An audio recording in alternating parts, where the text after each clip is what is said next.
Sir ഇതങ്ങോട്ട് പിടിപ്പിച്ചേ, ഒരു ധൈര്യമൊക്കെ വരട്ടെ. ഇവരൊക്കെ ഇവിടെ ഉള്ളപ്പോ എനിക്ക് എന്ത് പേടിയാടോ? അല്ല, ഗജേന്ദ്രേട്ടൻ കഴിക്കുന്നില്ലേ? താൻ ആദ്യം കഴിക്കടോ, ഡ്യൂട്ടി ഉള്ളതല്ലേ.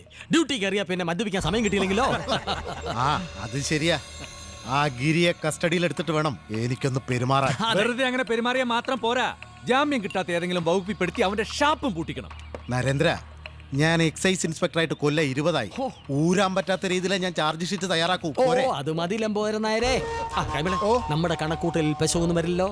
ഈ വലിയ ഗ്രൂപ്പ് എന്തായി പറയുന്നത്? ഈ കൈമൾ വച്ചിട്ടുള്ള ആള് ഇതുവരെയും ആരുടെയും കാലിൽ തറക്കാതിരുന്നിട്ടില്ല. ഇതേ ഇന്നും ഇന്നലെയും തുടങ്ങിയ പണിയല്ല. കൃത്യസമയത്ത് ഫോണിൽ സന്ദേശം എത്തും, ഉറപ്പ്. റേഞ്ച് ഒക്കെ ഉണ്ടോ കൈമളെ? തനിക്കല്ലട ഫോണിനി. ഇനി അവൻ ജയിലിൽ നിന്ന് ഇറങ്ങിയാലും ശിഷ്ടകാലം നേരെ ചൊവ്വേ നടക്കരുത്. ഇനി അവനെ കൊണ്ട് നേരെ ചൊവ്വ നടക്കാൻ പറ്റും തോന്നണല്ലേ കുറിപ്പ്?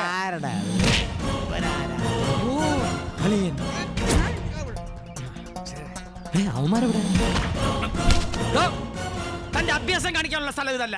എനിക്ക് നന്നായിട്ട് അറിയടോ പന്നക്കുറിപ്പേ. പിന്നെ താൻ വിട്ട വേണം, അത് എന്റെ പേരിൽ വീഴാതെ ഞാൻ നോക്കിയിട്ടുണ്ട്. ചേടാ വലിയ കുറിപ്പോ കാണപ്പെട്ടത് നമ്മളറിഞ്ഞില്ല. മിണ്ടതിലടാ പുല്ലേ. എന്റെ ഗജേന്ദ്ര കുറുപ്പേ, തന്നോട് എത്ര തവണ പറഞ്ഞിട്ടുള്ളതാ ഗിരിയുടെ കണ്ടത്തിൽ കയറി വിതക്കല്ലേ വിതക്കല്ലേ എന്ന്? എടോ കുറുപ്പേ, നേരിട്ട് മുട്ടാൻ എനിക്ക് എപ്പോഴും ഇഷ്ടമുള്ള കാര്യ, പക്ഷേ അതിന് നേരും നെറിയും വേണം. മാടഞ്ചേരിക്കാരോട് ഏറ്റുമുട്ടാൻ പ്രാപ്തി ഉണ്ടാടാ നിനക്ക്? അതിനിവന് 7 ജന്മം ജനിക്കണം. അത് നേരാ.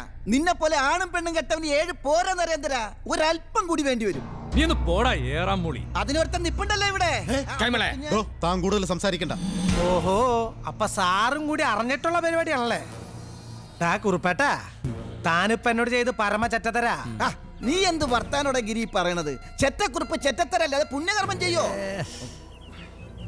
എന്നെ വീഴ്ത്താനുള്ള നിങ്ങളുടെ ആഗ്രഹം നല്ലതാ, പക്ഷേ അതിന് ബുദ്ധി ഉപയോഗിക്കാ വേണ്ടത്, അല്ലാതെ എന്റെ ഷാപ്പിലെ കളിയിൽ സ്പിരിറ്റ് ചേർക്കല്ല വേണ്ട. എന്റെ ഷാപ്പിലെ കള്ളിൽ സ്പിരിറ്റ് ചേർത്തുന്നു ആര്? ഓ, തന്തയ്ക്ക് പറയാൻ അറിയാഞ്ഞിട്ടല്ല, പക്ഷെ ഞാനിത് ഇവിടെ പറഞ്ഞ നന്ദികേടായി പോകും. നിങ്ങൾ മറന്നാൽ എനിക്ക് മറക്കാൻ പറ്റാത്തൊന്നുണ്ട്. നിങ്ങളുടെ അച്ഛൻ ഒരു ഗതിയും പരാഗതിയും കിട്ടാതെ ഈ നാട്ടിലെത്തി എന്നെ ഇന്ന് ഈ നിലയിലെത്തിച്ച ആ വലിയ മനുഷ്യനാ. ആ കടപ്പാട് ഓർത്തിട്ടാ നിങ്ങൾ ഓരോരുത്തരും കാട്ടിക്കൂട്ടുന്ന എല്ലാ കോപ്രായങ്ങളും ഞാൻ ക്ഷമിക്കുന്നത്. തൽക്കാലം ഇതും ഞാൻ ക്ഷമിക്കുക. ഇനി ഇതുപോലെ വല്ല നീക്കുപോക്ക് ഉണ്ടായാൽ നിങ്ങളെ 3 ഇതിനകത്തിട്ട് പച്ചയ്ക്ക് ഞാൻ കത്തിക്കും. അതെന്നെ കൊണ്ട് ചെയ്യിക്കരുത്. അവൻ കത്തിക്കും സാറേ.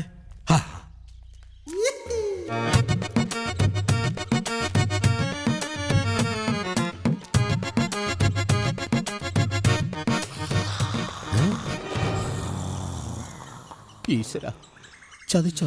പാവം ഉറക്കത്തിൽ ഭക്ഷണം കഴിക്കണം.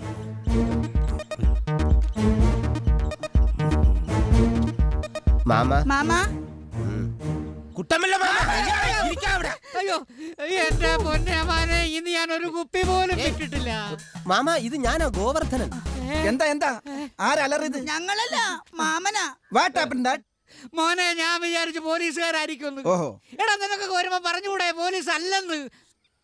വാപ്പസ് ജാവോ. ആട്ടെ, നിങ്ങൾ എന്താ പതിവില്ലാതെ? ഒരു മിനിറ്റ്. ഓ, മാമ വരണ്ട, ഉറങ്ങിക്കോ. എന്താ പ്രശ്നം? ആ മാടഞ്ചേരി വെച്ച്. ഓ, കാര്യം പിടികിട്ടി. ആ പ്രശ്നത്തിൽ നിന്ന് എന്നെ വിട്ടേക്ക് ഗോവർദ്ധന. കണ്ണി ചോരില്ലാത്ത വർത്താനം പറയല്ലേ അണ്ണാ. നീ മിണ്ടരുത്. രണ്ടിനെ കൺമുമ്പിൽ കണ്ടാൽ അപ്പ കുത്തി മലത്തുന്ന ഗിരി പറഞ്ഞേക്കണത്. അല്ല ഗോവർദ്ധന, എന്താ നിന്റെ ഉദ്ദേശം? അണ്ണാ, അതാ പന്ന കൈമള് ചെയ്ത പണിയാണെന്നേ. ആ കൈമള് പറഞ്ഞിട്ടാ ഞാൻ അവിടുത്തെ ആടിനെ ചികിത്സിക്കാൻ പോയത്. ആടിനെ ചികിത്സിക്കാൻ പോയത് പിന്നെ അതിനെ പിന്നാമ്പുറത്തേക്ക് ഓടിയത്? അത് പിന്നെ ആടിന് മരുന്ന് കലക്കി കൊടുത്തോണ്ടിരുന്നപ്പോ ഉമ്മറത്ത് ബഹളം കേട്ട്. അതെന്താണെന്ന് അറിയാൻ ഞങ്ങൾ വന്നപ്പോഴാണ് നിങ്ങളെ കണ്ടതും ഞങ്ങൾ ഓടിയതും അല്ല അണ്ണാ. അതെ. എടാ, കൂട്ടത്തിൽ നിന്നും കുഴി കുത്തുന്നവനെ കുത്തി മലത്തുന്നവനാണ് ഗിരി. അതുകൊണ്ട് തന്നെ പൊന്നുമക്കൾ വേഗം സ്ഥലം വിട്. ചെല്ലി. അങ്ങനെ കൂട്ടത്തിലുള്ള സ്വന്തം അളിയനെ കുത്തേന്നും ഇല്ലായിരിക്കും അല്ലേ? അളിയനെ കുത്തിക്കൊല്ലാൻ പോണത് ഈ കുട്ടനാട്ട് ആദ്യമായിട്ടാ. ഈശ്വര, അത് ഞാൻ കാണേണ്ടി വരുമല്ലോ. അയ്യോ അണ്ണാ,